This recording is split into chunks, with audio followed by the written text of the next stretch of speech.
Middle east में जारी तनाव के बीच पिछले कुछ दिनों से देश के कई हिस्सों में पेट्रोल, डीजल और एलपीजी की कमी को लेकर तरह तरह की अफवाहें उड़ रही हैं। इन अफवाहों के चलते पेट्रोल पंपों पर गाड़ियों की लंबी कतारें और लोगों के बीच घबराहट का माहौल देखा गया।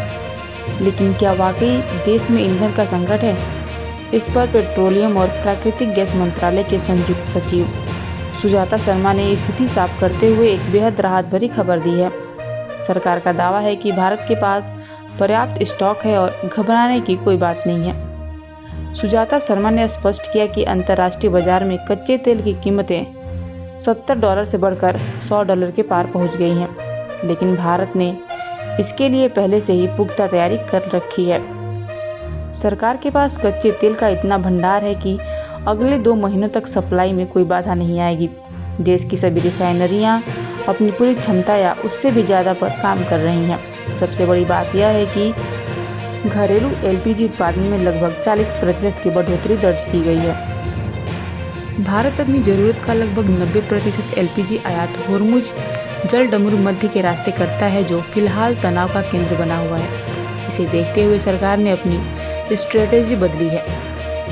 सबसे पहले आम जनता के किचन की गैस को सुरक्षित किया गया। शुरुआत में कमर्शियल सप्लाई रोकी गई थी, जिसे अब धीरे धीरे बढ़ाकर 70% तक कर दिया गया है। सरकार ने सुनिश्चित किया है कि ढाबों, रेस्तरां, होटलों और औद्योगिक कैंटीनों को गैस की कमी न हो।